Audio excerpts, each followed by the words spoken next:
You are watching On Demand. Please do not try to vote or enter any competition or other interactivity in this programme, as it may not count and you may still be charged.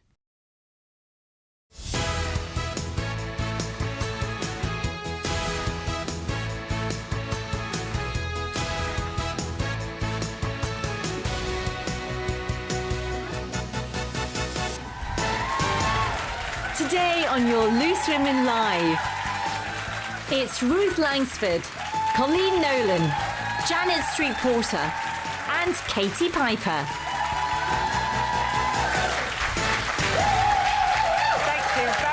Thank you very much. Welcome to our studio audience. Welcome to you at home. Your first Loose Women of the week. It's lovely to have your company today. Well, we're discussing the social media exam scam that could cost your children and their grandchildren their grades and leave them thousands of pounds out of pocket. It's a bit of a warning. Also, we're asking, is it ever okay to take your wedding ring off following a row? One of us here has, with disastrous consequences. And we are going to be joined by not one, but two great guests today. Some people wait a lifetime for a moment like this. 17 years on from winning the X Factor, we're catching up with Leona Lewis. Talking to her about life as a first-time mum and how she's teaming up with the King for a new project. And talking of royalty, we're also joined by the King of Strictly, my old dance partner, Anton Du Pet.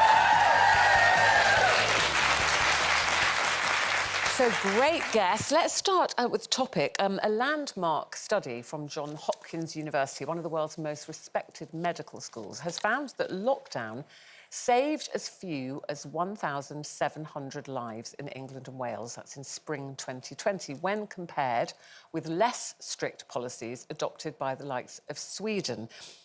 Can be a bit confusing with numbers, Janet, but you think this is quite significant, this study? I think it's a really important study because it looked at how countries all around the world cope with COVID, and it analysed the results from all their various ways of approaching it, various forms of lockdown.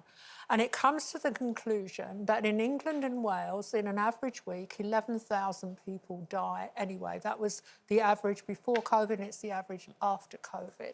And it comes to the kind of shocking conclusion that only 1,700 extra deaths were saved. And in their conclusion, they say that what you could call draconian measures had a negligible impact on COVID mortality. And they say it's a policy failure when you consider the impact it's had on our society since, the impact on children's education, on children's health, on our economy, workplace, yeah. And working from home. Our lives changed and they've still not got back to normal. Could you say, though, Janet, hindsight is a wonderful thing. You know, studies and reports, yes, are a wonderful thing after the event. And when, you know, the pandemic hit, when COVID hit, none of us knew about it, and we were listening to the advice from scientists and therefore by the government. You're so right. We were all it's easy to turn around now, but it was the politics of fear. There's no two ways about it. We had Professor Neil Ferguson telling us that 500,000 people were going to die, and then he revised it downwards to 200,000, and then he revised it again to 20,000. I mean, we all, night after night, looked at ministers and scientists in that pulpit in Downing Street. We stayed indoors, we wore our masks, and then we discovered afterwards, hello, they weren't doing what we were doing. We also, Colleen, saw footage of people in hospitals, people not being able to breathe. We heard terrible stories, so that's what we were watching. Exactly, and I had, you know, two friends that suffered terribly and passed away with COVID. It was at a stage when everybody was trying to shove the blame on everyone else, and I kept thinking, but they don't know either, because we've never dealt with a pandemic before, so it was all trial and error. And like you said, now obviously you can look back and see where the errors were. I agree with you. What confused me was once the government were found out to be, you know, doing what they were doing and going against the rules, all of a sudden it seemed to go away and we could all go out. And I was thinking, oh.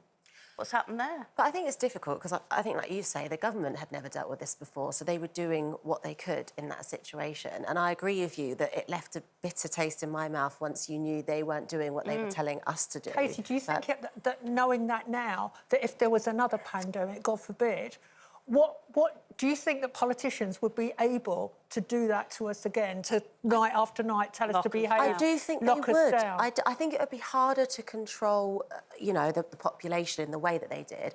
But, you know, if I was told tomorrow my daughter's schools are closing, there's nothing I can do about that. They'd have to homeschool. And if I had to wear a mask to come to work, I would wear it. And if I risked a £10,000 fine for breaking any of these rules, I would have to do it. I might not maybe feel as fearful as I did in the past, but I'd be powerless Maybe not. people would question it more, Janet. Yeah, would question it. I think they would, and also knowing that we, countries like Sweden, had a completely different policy where they had a limited lockdown, people had far more personal freedom, schools didn't close, and they ended up with less deaths than we had. There's still that fear, though. If you've got a vulnerable person in your there is. family, you wouldn't want to be the one to put them at risk, you know. And I think that's why so many of us did adhere to, even when we did question things as being not ridiculous, but thinking, really, we can't sit in the garden? Yeah. But, you know, my mum, I did everything, you know, sat outside talking to her with a walkie-talkie through the window in the freezing cold because I was protecting her. So and you probably would do that again, do you think? I probably, yes, but I would ask more questions. Yeah, I would I would ask definitely more ask more questions. I need to read that report, actually, because it is quite detailed and interesting. OK, what do you think of this one? A lot of you, I know, children, lots of you with grandchildren, currently sitting their exams. Paul obviously remember those days. But they could be at risk from a social media scam.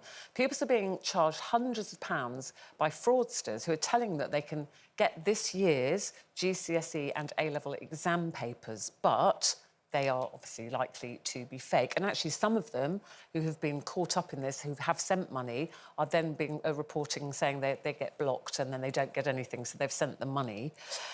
So this is a scam. You need to tell any of your friends with children sitting exams, parents, grandchildren with sitting exams. The thing is, I could understand a desperate 16-year-old or something, any exam really, not just the ones at the moment, that haven't maybe revised or need that A grade for their uni place. It's very tempting, isn't it? Yeah. If that pops up on your social media, thinking I could get the paper and know what we're going to be It's a bit asked. cruel, don't you think? Because it's desperate. You're a bit vulnerable, maybe if you haven't revised or you're just not academically... Which is why they do it. Yeah. I feel like you're asking me if I've done it the way you're looking at me. No, I'm not. I wasn't. She is. I want to know. Yeah, well, I have to admit, at school, I was a bit of a copier. So I'd kind of lean over and then the person would slam their hand down over, and I'd be halfway through copying it. And I remember one time for one test, I wrote some stuff on my hand, then my hand got so clammy, it all just sweated off. So it didn't really... But you don't get anywhere from copying, because then you get put in the wrong ability group, because people think you're more able. I know, my teacher knew I was copying everything. Oh, really? My best friend was a genius. Yeah. And I used to spend every maths lesson going, move your hand. Move your hand. I can't see. So when she read the results out, it wasn't during exams, because obviously we never... That's the thing. We'd get to an exam, she wouldn't be sitting next to me. No. And I'd get, like, if I was lucky, 1 out of 100, and that was just for getting my name right. But honestly, we'd sit there and at the end of the lesson, she'd go, and Colin, well, that's funny, Colin's got 95 out of 100 today. Thank you, Elizabeth. Might be clever, but... The thing is, you know, if your child did say to you, look, this thing's come up, or you just have to say to them, in the long run, it's not going to get you anywhere. And so I never helped Jack with homework, really, unless he really asked me to. Yeah. Because then, you know, it's not their true ability, is it? It's like those parents that kind of tutor their children to death, those helicopter parents. And I go... Is it actually because you didn't know what it was? Yeah. The homework's tricky. Couldn't help them with maths homework from about really year challenging. 2. No, but it's not a true reflection of their ability, you lot is it? sound so holier than thou. I know I did all my O-levels and A-levels. I couldn't cheat, and I managed to scrape in enough results to go to university. But when I was at university studying architecture, and I had to do a plumbing exam, that was one of the disciplines we had to learn how to do basic plumbing. I hadn't got a clue. But luckily there were 5 girls and 95 boys. So what did I do? I wore a big baggy dress, 2 pairs of huge knickers, and I got the textbook inside my pants. She got the textbook inside her plumbing.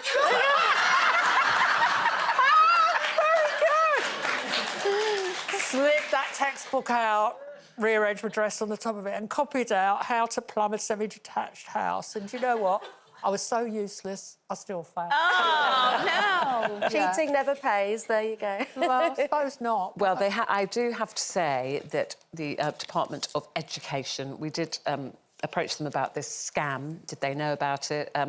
They do say, actually, obviously, not to engage with any of this. Students who cheat or commit malpractice face serious sanctions. But they do say if any pupil suspects or parent that any exam paper has been leaked online, please inform their school or an exam board immediately. Because I know we're kind of joking about cheating, but these kids, like you said, if they're desperate and they just need that grade But for aren't we whatever going to it have is. to change how they teach pupils anyway, with AI and the ability to use so many different ways to get the information to pass exams? I think they're going to have to change what exams are for. Yeah. in the long run. Just stop exams. Yeah. Boring. We don't like... But listen, if you're sitting exams, maybe you're supposed to be revising right now, but you're watching Loose Women. Good luck with everything. We're going to take a break. After that, we're asking, would you ever take your wedding ring off? Anger. Also, after the break... You cut me open and I keep bleeding, keep bleeding, love, I keep bleeding. Yes, 15 years on from the song that made her an international star, Leona Lewis will be here for a catch-up, telling us all about life as a first-time mum. See you right after this.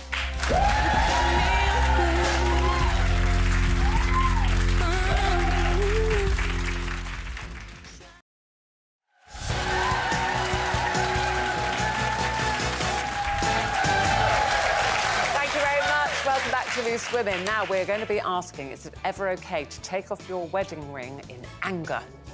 Yes, and we've got two great guests today, Strictly's Anton du Beke and singing superstar Leona Lewis. She's going to be with us right after the competition. So this one's for you. How do you fancy winning £110,000 in tax-free cash just in time for your summer holes? Very nice. Oh, I'm loving the Mexican wave as well. Very good, very coordinated. You're getting you on Strictly soon. We'll ask Anton. So Jean Johannesson has all the details for you. Hello from a beautiful part of Scotland. This is the stunning Loch Lomond. Take that in. A stunning loch for a stunning prize, but you're going to want to move quick because lines close on Friday. This week you have another chance to win an enormous £110,000 in totally tax-free cash in your account in time for summer. Out enjoying the sunshine and shopping today are Dennis and Paul and your lovely family. Right guys, £110,000 up for grabs. What would you do? Donate some to charity, take my family on a holiday, and also, of course, spoil the kids. Oh, of course. What about you, Paul? Oh, it'd have to be travelling, and I think a nice car would go down well as well, the family. Oh, treat yourself. Well, Absolutely. that's what they would do, but if you win, it's all about you. Here's details of how you can enter. For another chance to win, text cash to 88333. Text costs £2 plus one standard network rate message. Go to the website, entries cost £2. Call 09068 783333. Calls cost £2 plus your network access charge. Or post your name and phone number to DY18 PO Box 7 558 Derby, DE1 0NQ. Entrance must be 18 or over. Lines close on Friday the 9th of June at 3 p.m. Good luck. Thank you very much. Yes, good luck with that. Now, it has been 17 years since 10 million of us watched our next guest become the first ever female winner of the X Factor at just 21 years old. She went on to become an international star, selling over 35 million records worldwide.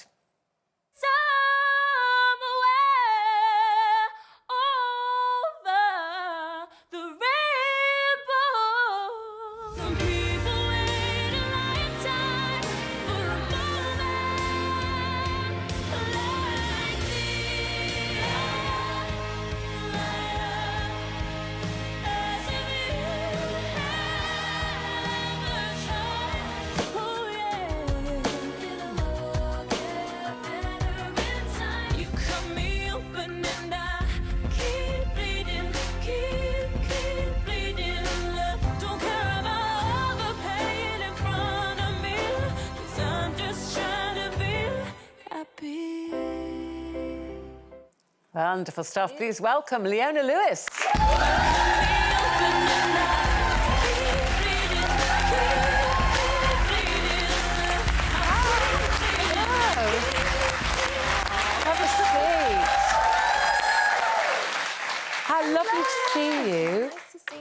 that was a lovely trip down memory I lane know. for I us. was watching that. Oh my What's it God. like for you? Do you like watching things like that? It's so surreal, especially when I see like the first auditions and things like that. It's like, oh my gosh, that's like, I feel like such a baby then.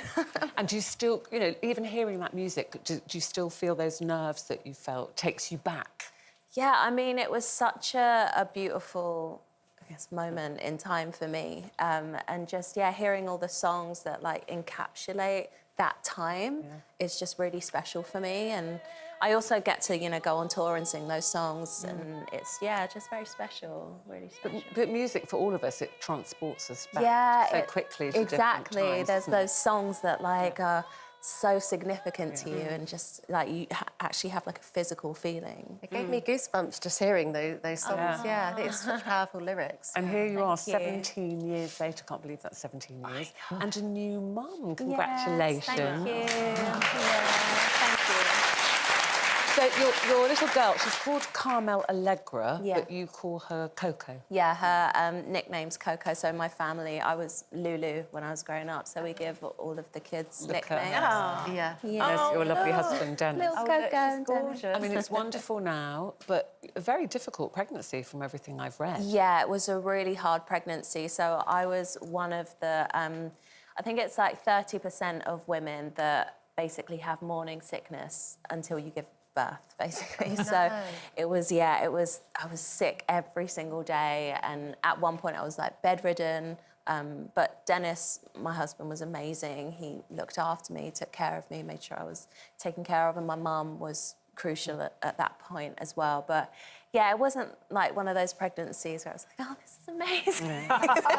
Especially on your first pregnancy, because you read what it should be like. Yeah, and you have this idea in And your you see head. other women going, oh, yeah, I'm fine. Yeah, and I feel a bit cheated then. do you know what? I think that I remember someone coming up to me and being like, oh, but your pregnancy looked so nice when I saw like your pictures on Instagram and stuff. And I remember sometimes, you know, when we look at these pictures and things where sometimes not putting out like the truth of really what's going on is sometimes a bit hard to convey. But I think you've been very honest though, because you've talked about like postpartum anxiety. Yeah.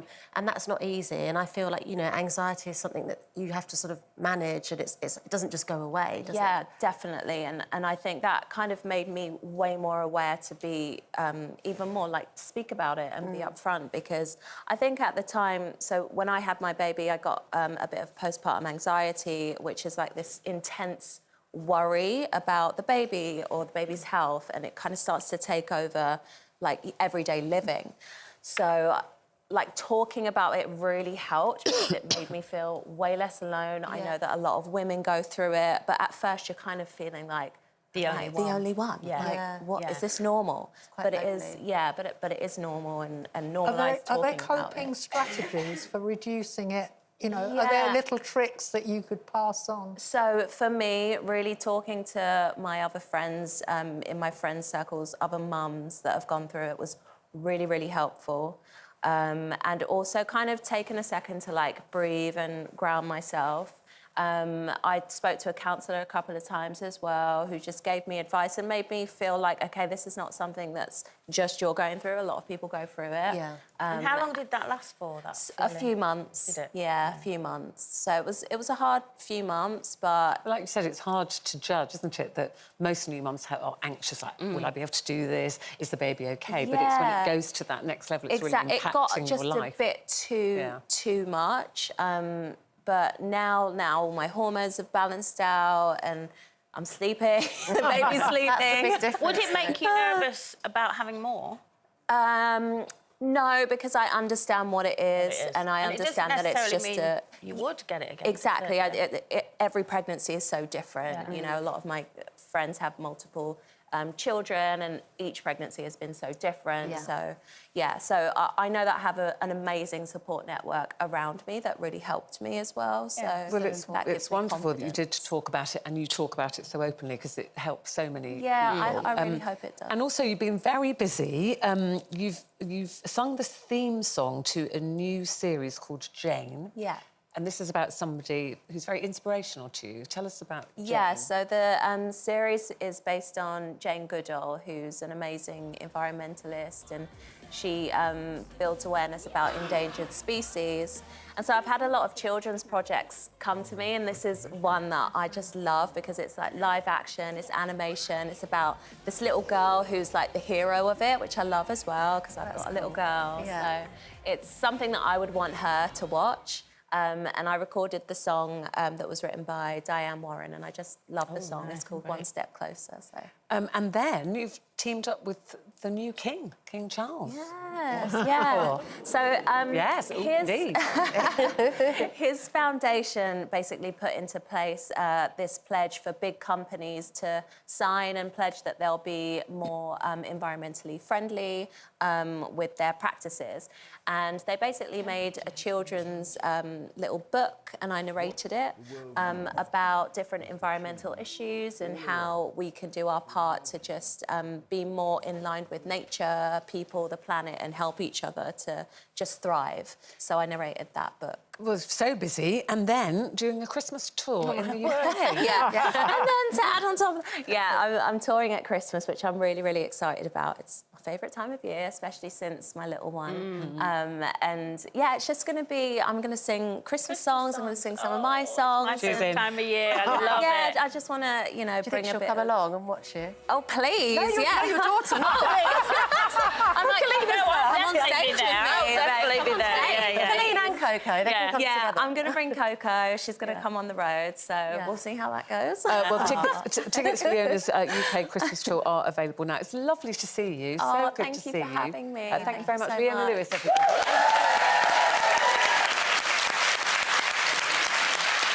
Well, I said not just one, but two great guests today. Anton Du Beke is going to be here ahead of his new tour a little bit later. Then we're going to be asking, would you ever take off your wedding ring during an argument? Ooh. Janet and Katie, very divided opinions on that one. And as a new dating app whose members are all self-confessed bad boys, we're asking, do you love or loathe them? See you in a couple of minutes.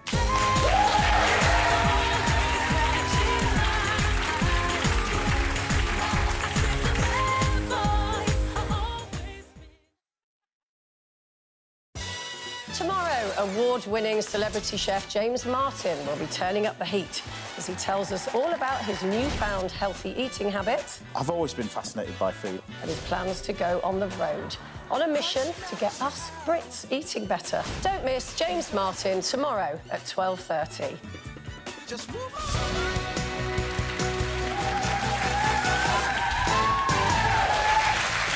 Hello, welcome back to Monday's Loose Women. It's lovely to have your company, and keeping you company this lunchtime, it is Colleen Nolan, Janet Street Porter, Katie Piper, and me, Ruth Langsford.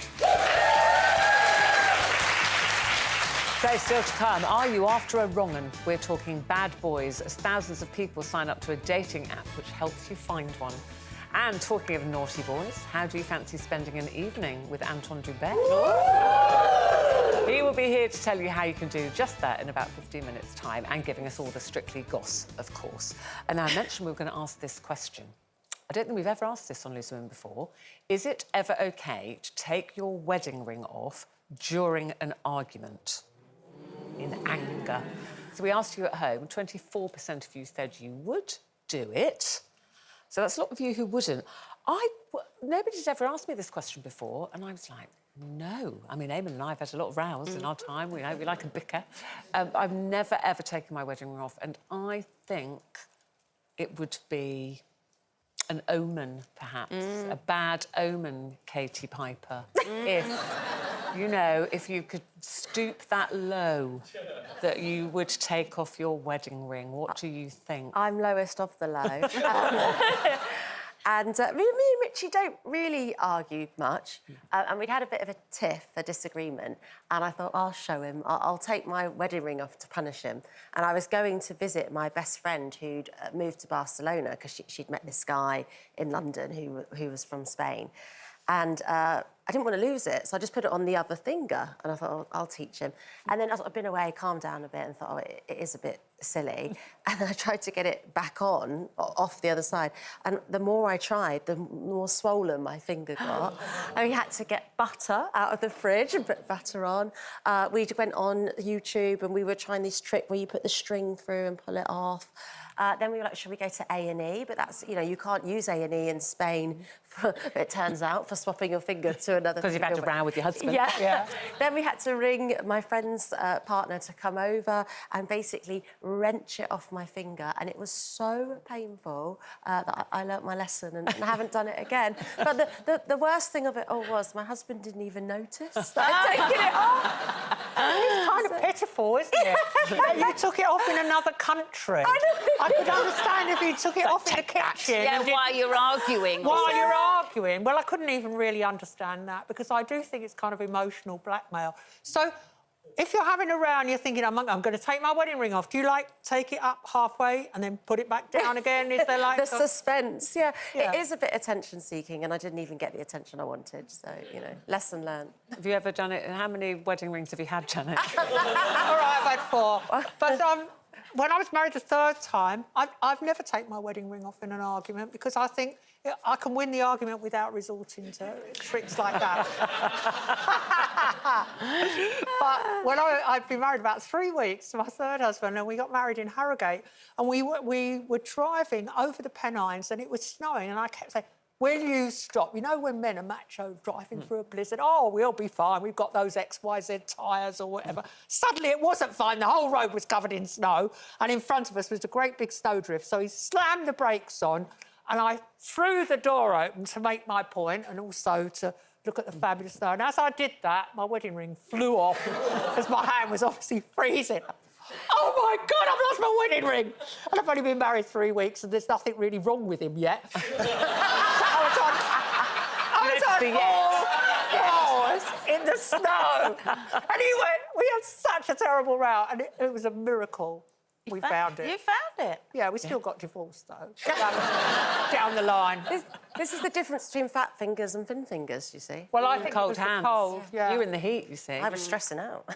I was panicking. Have you ever done that, taken off the wedding ring? You know, like, right, that's it. Oh, I no, can't get mine off easily. only at the end when I don't want to wear it anymore. Yeah. You know, or wear on a different hand. And they go, why have you got it on the wrong finger? And I go, because I married the wrong man. But... You've got to laugh at all these celebrities taking their wedding rings off without naming people. Yeah, they obviously want to get photographs, so they come out of their house with their hand, like, very obvious in a photo. I am not wearing my wedding ring in case you haven't noticed. Yeah. The thing is, it would take the momentum away, because my rings don't come off easily. So if we were having a round, I was like, right, well... Anyway, so I'm really angry now. And another thing would like to when I was married, I never, ever, ever took them off. Like, ever. I only take mine off to clean them occasionally. I didn't do that. Do you think it really symbolises something, then? Because that sounds like you think it's... Do you think it's really deep, taking it off? Then? Yeah. Yeah. Yeah, I really do. And really also, bad now. I just never wanted to take them off because I knew I'd lose them as well. Oh, OK. But the last 5 or 6 years of mine and Ray's marriage, I got an allergy on my finger and I couldn't wear them. And funnily enough, everyone... I mean, we were fine at this point, and every magazine was like, she's not wearing her wedding rings. And I kept going, because I've got scabby fingers. Well, let us know what you think about that. Have you ever taken your wedding ring off in anger? It's a good topic, that, isn't it? I like that one. What about this? Do you love a bad boy? Who likes a bad boy? If you do, there's a new dating app might be able to help you. It made headlines this week, claiming that the app is full of overly confident and risky men. The website says that by joining, you agree that you will not fall in love and under no circumstances should you get married to any of their members. It's a real thing. We've checked it out. It's actually an app. And the members are self-confessed bad boys. Why would you do that? Why would you go on an app that's telling you, I'm going to treat you bad? Yeah. We're never getting married. Don't fall in love with me. What are you going on there for? Because do you think there are people who say, well, they say that, but they haven't met me yet? Well, you know what? I say that, but I do have a friend that absolutely loves a bad boy. And I think the main reason she loves them, she's always been with bad boys and then always heartbroken at the end of it. And I actually think it's because when she meets them, She thinks she can change them. She's a fixer. Or Yeah. fix Yeah. them. It's a or... form of arrogance, It's- isn't it? That you think that somehow you're going to achieve what no one else has achieved. Yeah, yeah. But no, I don't want a bad boy, thank you, anymore. I've had a... Also, if somebody actually, the very fact that somebody, a man, in my case, would put himself on something saying bad boy, I would think, what a...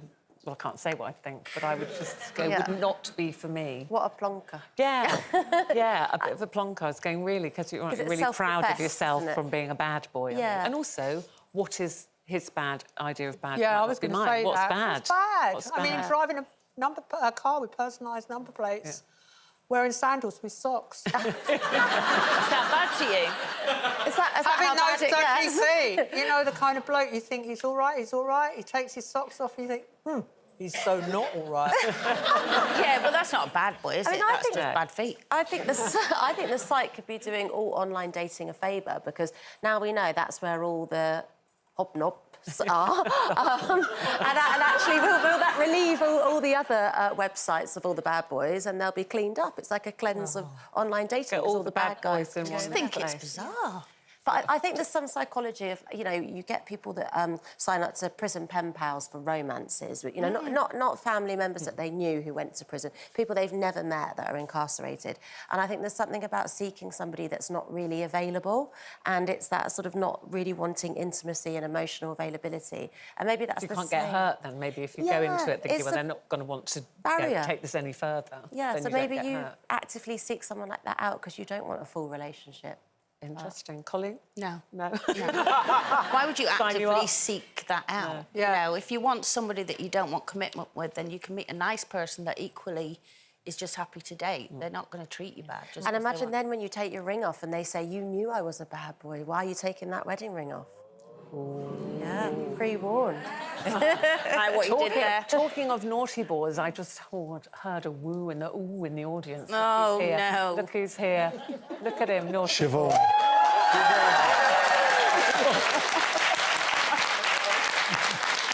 You behave yourself. You behave yourself down there. Yes, Strictly's Anton Dubek Siobhan and is I here. are having a lovely time. We'll be fine here, don't worry about us. I'm a hobnob. That poor woman looks terrified. Looks frightened. You're not so bad yourself, we dear. are.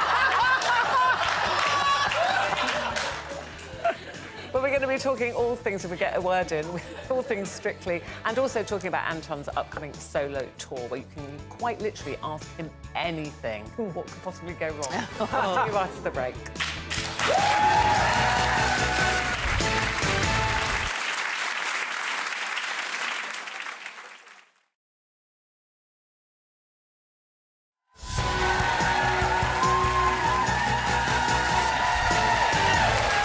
Thank you very much. Welcome back to Loose Women. Now, Anton Dubek is waiting just in the wings, preparing to take on two huge career firsts. We're going to ask him all about that in just a moment.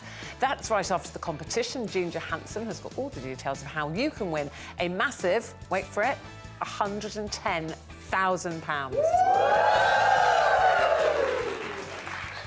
Hello from the banks of Loch Lomond. It is a gorgeous sunny day here and I've got details of a red hot prize that's really going to kickstart your summer. This week you have another chance to win an enormous £110,000 in totally tax-free cash. Out enjoying this beautiful day are Cherie and Nelson. Now, how are you enjoying this gorgeous Scottish weather? Oh, it's lovely. Beautiful, it's beautiful. It's like this every day, honestly. Now, I am giving away £110,000 in cash. What would you do with it?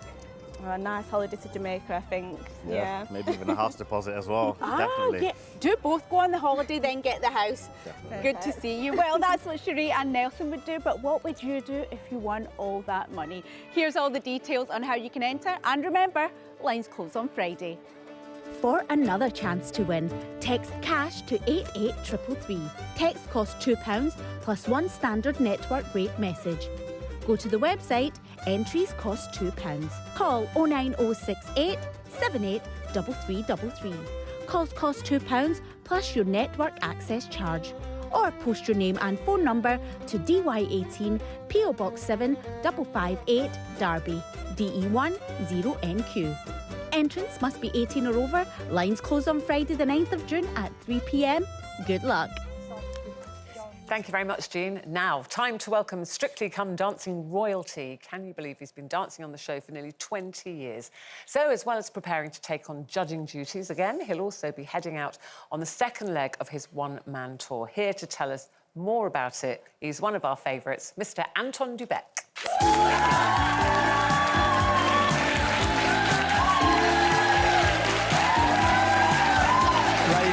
Ladies. Come on. Here he is My again. loves. Here How he is. are you? We're very One well. of our favourites, eh? Oh. That's nice. Yeah. Well, I Only can't one of speak our for favourites, my not our favourite. personal My favourite. favourite. Yeah. Thank you. I can only speak for myself, my favourite, but I can't speak for... You were my favourite. Of all the ladies I danced with, you were obviously my favourite. Oh, pass the stick. Not the best, just the favourite. But the best. Thanks when you Undermarked. don't have to butter her up that much. You know. Really? No, you don't. You've won her already. Have I won her over already? Oh, tremendous. Listen, you're looking very well, looking very dapper as Thank well. you. Thank you very much. And so much going on. So the second leg of your one-man tour, starting September, the end of September. I've got a little bit before that at the Edinburgh Fringe. Oh, that's exciting. I mean, it's wonderful, isn't it? Lovely. I never expected that. And I got invited to go up there and do the Fringe. Is that a thing? Is that what you say? Yes, I'm doing the Fringe. Have you done the Fringe? Yeah, I did my one-woman show. The audience, they're going to be tough. Good. Yeah. Oh, I like them tough. So what... Is it true that you let people text you? Yes. Are you mad? No, I wanted to get a big screen up on stage behind me like that, and then the text just come through. That's But scary. my technical guy said to me, No. I don't think you should do that. No. Yes. You're going to get bums, aren't you? People are going to send you photographs of bums and bits and pieces, and you don't want that in the theatre. So They're going to... Any question, though? but any question. So I have the phone on stage with me, and we do some songs, we do some dancing, and then I pick the phone up and see what we got. And my number's there on stage, on the side there, and you just text away. Oh, I love and that. it is just the most brilliant thing. But I love it. But you can filter it, can't you? Well, you can do, but I never do. I never have to go like that and go, excuse me, 1 second, I'll be with you. Don't make much of a show, this. Does it? I'll be with you in a second. Oh, there's one. What's the most embarrassing one? Oh, I don't even know. I can't tell you. They're all brilliant. I answer anything you want to ask. But also, I'll that go... means it must be different every night, because the audience is... Every night. and you I don't never have know. material, so I don't have sort of gags and material. I don't do any of that stuff. So I just react to what's being... Principally, I sort of react to the room. So no script at all, then? No, I don't know. I mean, I'd have to remember it. And so I don't do any of that. So it literally is just whatever we do amongst ourselves in the room, on the phone, is what we do. That's and it's brilliant. been such fun. I can't tell you how much fun Well, we've listen, had. it's not the first time you've done your one-man show and been to so many theatres around the country, but where you've never been is the London Palladium. Well, and you are going to the London Palladium. with your I am show. so excited about this. Well, I'm excited about all the theatres I visit around the UK, and I'm going to a lot of the ones I haven't done before in the autumn part of the tour as well. But sort of the big one, really, is the Palladium. And I've never been to the... Well, I've been to the Palladium. I've never performed at the Palladium. Yeah. And... Oh, there he is. Look, go on, up she goes. There's go me. on. There we are. That's you, wasn't that you? It was me. You? That I'm was sure me. that was you. What, in your dreams? And because the history of the Palladium lends itself to this sort of type of show. And, of course, my great heroes have been there. Brucey's my great hero as well, and he was sort of that was his place. So I love that sense of following in the footsteps, that, you know, the history. I love the history of it. I love this business that we're all in. I think it's great, and I think it's great fun. I love audiences, and I love being in front of an audience. And You should host the Palladium as well. well, wouldn't that be That'd fun? be good, wouldn't it? Yes, I mean, like London Palladium. I'll call someone. Would you ring someone? I'll make a call. That was one of my... Well, that was sort of been a Proper great variety inspiration for my life, really, as a performer, was the Sunday Night London I Palladium. grew up We on grew that. up on that. And they had the revolving stage. All of them. Oh, that was the And then you always had a big turn at the end of the night. Yeah. A big star would come out at the end of the night. Yeah. Top of the bill would be a Shirley...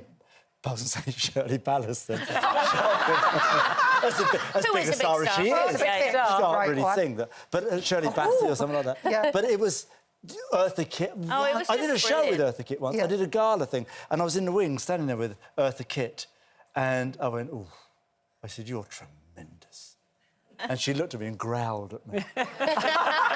I thought, oh, I've arrived. Wow, that's my Eartha Kitt. I mean, just lovely, lovely, lovely. So, you know, I'm a great fan, and I love all of that. And my show is a bit of that, really. It's that sort of... I was going to it's an say, homage because at to the all that. moment, from what you've just said, I thought, so what is it, an evening of people texting you on stage? Well, it's singing, but the dancing. singing and dancing. Yeah, I mean, it's the whole thing. It's sort of... If you divide it up in thirds, it would be singing, dancing, and the chat part. chat, yeah. But it is... Do you have a partner with you who's going to dance with you? No, I have a number of them. I like to share He did myself with invite me them. onto his show a couple of times, but not to dance, just to chat. Yes, but you get to go to the Palladium. I'm going to the Palladium to watch you. Oh, that's might what put you you on think. stage. That's what you think. Audience participation. Yes, We could do some of our greatest hits. Our greatest hit, Oh. tango. And Can I'll I be in the say, audience texting you. Massive score for the tango. Yes. 6. 6. 6. Six. Really? Got a It was 6. meant to be a 9, held it up upside down. But it was... Oh, that's rather a good one, that. I should have written that one down. Now, it was... it's going to be all of that, and I can't wait. I'm so excited about it. It's very exciting. Thank We you. were talking earlier about wedding rings, and would you ever take your wedding ring off in anger? Like, has Hannah ever done that? Would you think of doing it? Do you even row? Never row. Can't imagine rowing with lovely Hannah. Never row. What do you mean, lovely Hannah? Lovely me. Hannah. Hello. Lovely Hannah. We never rowed, did we? Never, we no. had No, we a didn't ever lovely row. time. But that's what it's like being with me. We had a lovely time. We had tea. We had tea. Hang on a minute. What about you and this naked dancing that goes on? Well, you know, I like to. I'm just, trying to this is come for on. Hannah. Well, at the end of an evening, before we go to bed, and of course, you know, as one disrobes for bedtime, I like This to is a give new kind of foreplay. Well, it's not that new, and I've been doing it for a while. And I like to entertain her with a couple of my best moves. I like to give her sort of a contemporary version of Swan Lake, and a sort of it's like Toad in a Hole, but through contemporary dance. So it's just the wedding ring and nothing else is on. Do you I mean like to Toad waft. of Toad Hall, not Toad in Toad the Hall? off, not Toad Hole. Yeah, yeah. Toad in the Hole. You said Toad in the Hole. Did I say Toad in the Hole? Oh, silly me. But it's through the medium of contemporary dance, so you can. Are we going to get naked dancing on the tour then? There could be. It depends how well it goes. Yeah. If it starts to flag in the second Depends half, how cold it I is. might You do come it in out the with a hot winter. pants. If not enough people are texting. Yeah, not enough people are texting. Pull that We one might out do the the bag. helicopter number or something. I'm undecided. I think that's time for me to say goodbye. Why? Why are we going? That's all we've got time for today. James Martin will be here tomorrow. It will be calm and lovely. Have a great day. See you tomorrow. Bye-bye.